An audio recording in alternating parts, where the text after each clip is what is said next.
El Dios Trino. Traído usted por Chapel Library. www.chapellibrary.org. El orden divino en la deidad. Escrito por Lorraine Bogner. Cuando consideramos la doctrina de la Trinidad, tenemos que distinguir entre lo que se conoce técnicamente como la Trinidad inmanente y la económica. Al decir Trinidad inmanente, nos referimos a la Trinidad como ha subsistido en las deidades de toda la eternidad. En su vida innata, decimos que el Padre, Hijo y Espíritu Santo son iguales en su sustancia, poseyendo atributos y poderes idénticos, por lo tanto, iguales en gloria. Esto se refiere a la existencia esencial de Dios aparte de la creación. Al decir Trinidad económica, nos referimos a la Trinidad tal como se manifiesta en el mundo, particularmente en la redención de hombres pecadores. Hay 3 opera ad extra, obras adicionales, por así decir, que son atribuidas a la Trinidad, a saber, creación, redención y santificación. Estas son obras fuera de las funciones necesarias de la Trinidad, obras que Dios no estaba obligado ni constreñido a realizar. En las Escrituras encontramos que el plan de redención toma la forma de un pacto, no solo entre Dios y su pueblo, sino también entre las 3 diferentes personas de la Trinidad. De manera que hay, por así decirlo, una división de tareas en que cada persona asume voluntariamente una parte particular de la obra. Primero, al Padre se le adjudica principalmente la obra de la creación junto con la elección de cierto número de individuos que ha dado al Hijo. El Padre es en general el autor del plan de redención. Segundo, al Hijo se le adjudica la obra de redención que para cumplir se encarnó tomando sobre sí la naturaleza humana para que como cabeza federal y representativa de su pueblo pudiera como su sustituto tomar sobre sí la culpa de sus pecados y sufrir un equivalente total por la pena de muerte eterna que a éste le correspondía. De esta manera, satisfizo plenamente las demandas de la justicia expresadas en las siguientes palabras. El alma que pecare, esa morirá. Ezequiel 18, versos 4 y verso 20. Y porque la paga del pecado es muerte. Romanos 6:23. Además, en su capacidad de cabeza federal y representante de su pueblo, pactó guardar la ley de obediencia perfecta que fue dada originalmente a su antepasado Adán. En su capacidad representativa, ley que Adán había quebrantado y por lo tanto lanzado a la raza humana a un estado de culpabilidad y ruina. Al identificarse de esta manera con su pueblo, pagó la pena que a éste le correspondía, logrando su salvación. Actuando como su Rey y Salvador, es también cabeza de la iglesia que así formó, dirige la expansión del reino y está siempre presente con su pueblo. Tercero, al Espíritu Santo se le adjudican las obras de regeneración y santificación o la aplicación al corazón de individuos, la expiación objetiva lograda por Cristo. Esto lo hace renovando espiritualmente sus corazones, obrando en ellos fe y arrepentimiento, limpiándolos de toda mancha de pecado y finalmente glorificándolos en el cielo. La redención es el sentido más amplio. Es entonces una cuestión de pura gracia, planeada por el Padre, adquirida por el Hijo y aplicada por el Espíritu Santo. Sin embargo, mientras que ciertas obras en particular son adjudicadas principalmente a cada una de las personas, tan íntima es la unidad que existe dentro de la Trinidad que cada una de las 3 participa en cierta medida en la obra de las demás, sin dejar de ser una sola sustancia y un Dios. Yo soy en el Padre y el Padre en mí. Juan 14:11. Dijo Jesús: el que me ha visto a mí, ha visto al Padre. Juan 14:9. Dios estaba en Cristo reconciliando consigo al mundo. Segunda a los Corintios 5:19. No os dejaré huérfanos, vendré a vosotros a través del Espíritu Santo. Juan 14:18.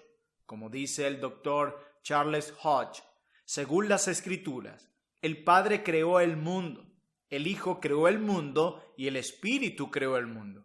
El Padre sustenta todas las cosas, el Hijo sustenta todas las cosas y el Espíritu es el origen de toda vida. Expresamos esta realidad diciendo que las tres personas de la Trinidad participan en todos los actos ad extra. No obstante, hay algunos actos en que predomina la referencia al Padre, en otras al Hijo y en otras al Espíritu. El Padre crea, escoge y ama. El Hijo redime y el Espíritu santifica. Por lo tanto, decimos que mientras las esferas y funciones de las tres personas de la Trinidad son diferentes, no son exclusivas. Lo que una de ellas hace cuenta con la participación de las otras en diversos grados de importancia. El hecho es que han existido tres grandes épocas o dispensaciones en la historia de la redención que corresponden a las tres personas de la deidad y que se manifiestan sucesivamente.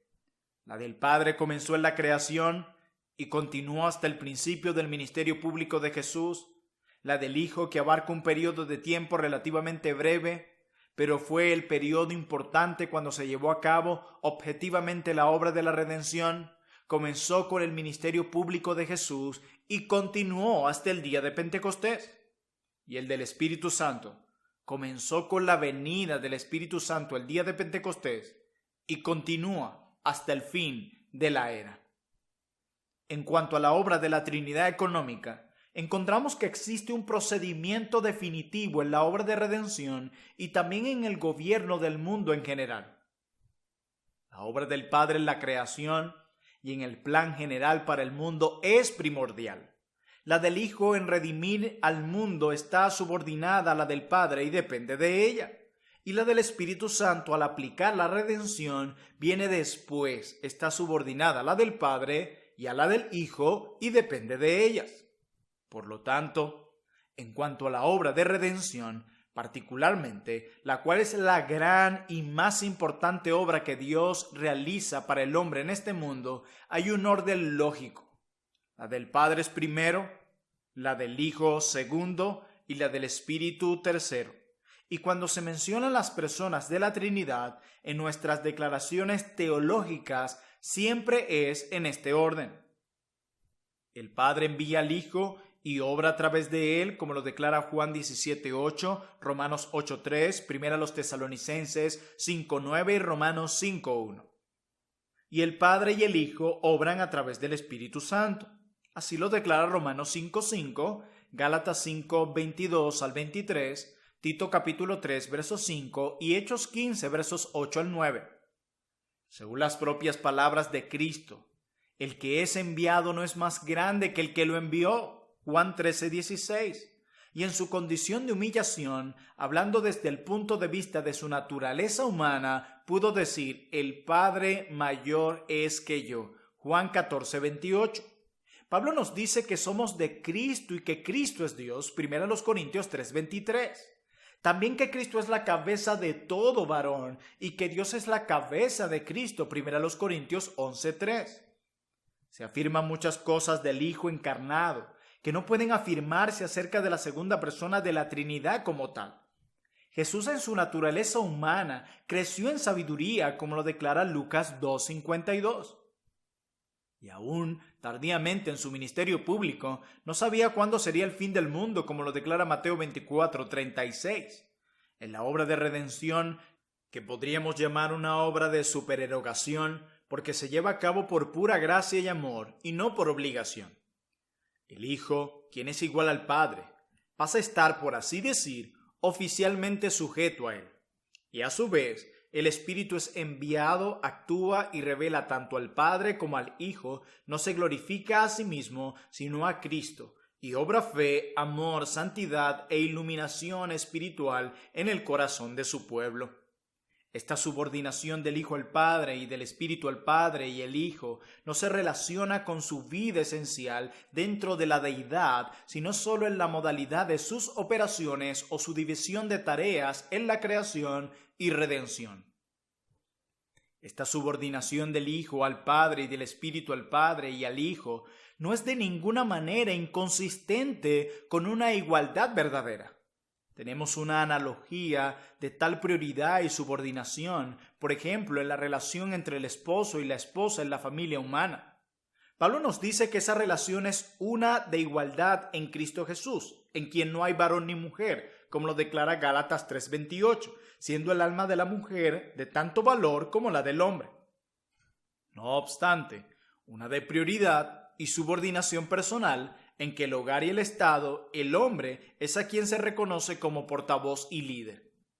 Como dice el doctor Brenton Greene, a los ojos de Dios y a los ojos de la ley, el esposo y la esposa deberían ser mitades de un todo y ninguno mejor que el otro. Pero aunque esto es cierto, y no se puede enfatizar demasiado que la relación entre esposo y esposa es tal que la posición de la esposa es distinta y dependiente del esposo, esto no implica que la esposa como persona sea de menos valor para su esposo. En ese sentido, no hay varón ni mujer porque ambos son uno en Cristo Jesús. Tampoco significa que la misión de la esposa sea de menos importancia que la del esposo.